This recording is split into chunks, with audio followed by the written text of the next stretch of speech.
Assalamualaikum warahmatullahi wabarakatuh. Alhamdulillah wassalatu wassalamu ala Rasulillah wa ala alihi wa sahbihi wa man walah, amma ba'du. Ahibbati fillah. Alhamdulillah, kita panjatkan puja dan puji syukur kehadirat Allah Subhanahu wa taala. Salawat dan salam kita sampaikan kepada Rasulullah sallallahu alaihi wasallam, kepada keluarganya, para sahabatnya dan orang-orang yang mengikutinya hingga hari kiamat. Beberapa hari ke depan insya Allah kita akan masuki bulan yang penuh dengan keberkahan. Itulah bulan Ramadan. Di bulan itu Allah Subhanahu wa taala mewajibkan kepada kita hamba-hambanya untuk berpuasa. Sebagaimana firman-Nya, "Ya ayyuhalladzina amanu kutiba alaikumusiyam kutiba alaikumusyamu kama kutiba 'alal ladzina min qablikum la'allakum tattaqun." Wahai orang-orang yang beriman, diwajibkan atas kalian berpuasa, sebagaimana puasa juga diwajibkan atas orang-orang sebelum kalian, agar kalian menjadi orang-orang yang bertakwa. Ayat ini tegas sekali menunjukkan akan wajibnya berpuasa. Dan karena hukumnya wajib, meninggalkannya adalah dosa. Dan dosanya bukan dosa yang ringan, bahkan dosa yang besar. Karena puasa termasuk rukun Islam, tiang penegak bangunan Islam. Nabi SAW bersabda, "Bunyal Islamu ala khams." Islam dibangun di atas 5 dasar. Syahadati an la ilaha illallah wa anna Muhammadar Rasulullah. Bersyahadat bahwa tidak ada yang berhak disembah kecuali Allah dan bahwa Muhammad adalah utusan Allah. Wa iqamis shalah, mendirikan salat. Wa ita'iz zakah, membayar zakat. Wa shaumi Ramadan wa hajjil bait, atau kama qala sallallahu alaihi wasallam, berpuasa Ramadan dan berhaji ke Baitullah, termasuk ke dalam rukun Islam, sehingga meninggalkannya adalah dosa yang sangat-sangat besar. Puasa ini, yakni puasa Ramadan, diwajibkan pada tahun kedua Hijriyah, ya, setelah Nabi SAW hijrah dari Mekah ke Madinah. Pada tahun kedua itulah kepada Nabi kita SAW diwajibkan berpuasa Ramadan. Ya, setelah sebelumnya di tahun pertama diwajibkan kepada mereka puasa Asyura, dan setelah adanya kewajiban puasa Ramadan, maka puasa Asyura menjadi hukumnya sunnah. Allah Subhanahu wa taala, ya, mensyariatkan ibadah puasa, ya, karena hikmah yang dalam pada ibadah puasa, ya. Hikmah yang paling tampak, yang paling jelas dari syariat berpuasa adalah la'allakum tattaqun, agar kalian menjadi orang-orang yang bertakwa, ya. Dan sebelum saya sampaikan hikmah ini, saya akan perkuat tentang kewajiban puasa, bahwa karena meninggalkannya merupakan dosa yang sangat-sangat besar. Bahkan ada pernyataan seorang ulama bernama Imam Adz-Dzahabi rahimahullah. Beliau mengatakan, wa indal mu'minina muqarrar, kaum mukmin sejak dulu punya ketetapan, anna man taraka shauma Ramadan, bahwa barang siapa yang meninggalkan puasa Ramadan, fa innahu syarrun minaz zani, dia lebih buruk daripada pezina, wa mudminil khamr, dan pecandu minum minuman keras, wa yashukuna fi islamihi, mereka juga meragukan keislamannya, wa yadhunnuna bihi az-zandaqah wal inhilal, dan menganggapnya seperti orang zindik dan orang yang berlepas dari agama, ya.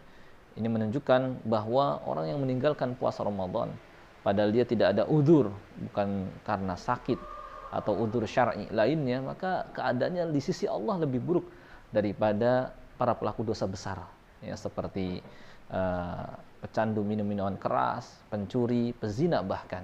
Ya, dan kita mengetahui, ya, mereka-mereka tadi, ya, baik pezina, pecandu minuman keras, pencuri adalah orang-orang buruk. Tetapi sesungguhnya orang yang meninggalkan puasa Ramadan lebih buruk daripada mereka, ya. Oleh karena itu, karena kewajibannya disebutkan dalam Al-Quran dengan tegas, ya, maka orang yang mengingkari kewajiban puasa, maka dia kafir, yang menganggap bahwa puasa tidak wajib, padahal Allah Subhanahu wa taala dengan tegas menyatakan akan wajibnya puasa, ya. Dan perlu diketahui, puasa ini bukan hanya syariat umat Nabi Muhammad sallallahu alaihi wasallam, bahkan syariat umat-umat terdahulu. Nabi Isa berikut umatnya disyariatkan berpuasa. Nabi Musa berikut umatnya disyariatkan berpuasa, ya. Ini bukan hanya syariat umat Nabi Muhammad sallallahu alaihi wasallam, dan Allah Subhanahu wa taala memiliki hikmah yang dalam. Kenapa dia tetap mewajibkan puasa ini kepada hamba-hambanya di tengah ada syariat umat-umat terdahulu yang dihapus. Ya, ada beberapa syariat umat terdahulu yang dihapus, ya, kemudian diganti dengan syariat yang baru. Tapi untuk puasa ini tidak dihapus dari zaman ke zaman, dari generasi ke generasi.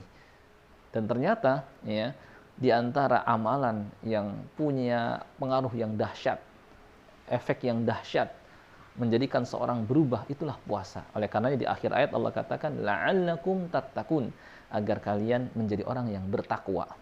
Karena dengan berpuasa seseorang dilatih mengendalikan nafsunya. Wa innan nafsa la'ammaratun bisu, yang biasanya menyuruhnya untuk berbuat keburukan, kemaksiatan. Ya. Maka dalam puasa kita dilatih untuk mengendalikan diri kita. Ya. Diri kita terkadang bahkan diri kita ingin mendatangi apa yang kita inginkan, yang hawa nafsu kita inginkan, makan, minum, dan mendatangi syahwat kita. Kita dilatih menahan diri. Bisa nggak kita menahan diri dari hal-hal yang kita sukai itu?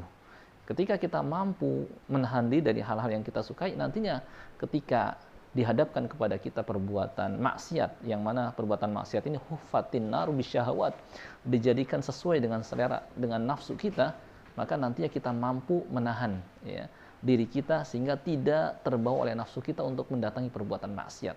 Sebagaimana kita mampu menahan diri kita dari makan, dari minum, dan dari syahwat kita. Ketika kita mampu menahan diri kita dari syahwat kita, dari makan, minum, maka nantinya ketika ada perbuatan maksiat yang sejalan dengan nafsu kita, kita bisa dan mampu mengendalikan diri kita. Demikian pula karena puasa adalah ibadah, amalan, perintah yang sangat berat. Seorang harus menahan diri dari makan, minum, merasakan lapar, merasakan haus, ya tidak hanya sejam, 2 jam, tapi berjam-jam. Dan tidak hanya sehari, 2 hari, tapi berhari-hari sampai sebulan penuh. Amalan yang berat. Ketika seorang mampu melakukan amalan yang berat ini, nantinya ketika dihadapkan kepada dia perintah-perintah Allah Subhanahu wa Ta'ala lainnya yang berat, maka dia akan mampu. Sehingga dengan begitu, orang yang berpuasa lebih dekat kepada ketakwaan. Dia akan mampu melaksanakan perintah Allah Subhanahu wa Ta'ala lainnya dan mampu menjauhi larangan Allah Subhanahu wa Ta'ala, sehingga jadilah dia sebagai orang-orang yang bertakwa dan jadilah dia orang yang berhak mewarisi surga Allah Subhanahu wa Ta'ala yang mu'iddat lil muttaqin, disediakan untuk orang-orang yang bertakwa. Sebaliknya, mereka yang tidak sanggup berpuasa, seakan-akan dia nggak akan sanggup lagi untuk menjalankan perintah-perintah Allah yang lain, dan berat untuk meninggalkan larangan-larangan Allah Subhanahu wa Ta'ala, tidak terlatih dan tidak terbiasa, sehingga dia jauh dari mendapatkan predikat takwa dan jauh dari ketakwaan. Ya, dan kita berlindung kepada Allah Subhanahu wa Ta'ala dari keadaan seperti ini. Inilah mungkin sekedar pengantar terkait dengan persiapan kita menghadapi bulan Ramadan dan kewajiban berpuasa pada bulan Ramadan.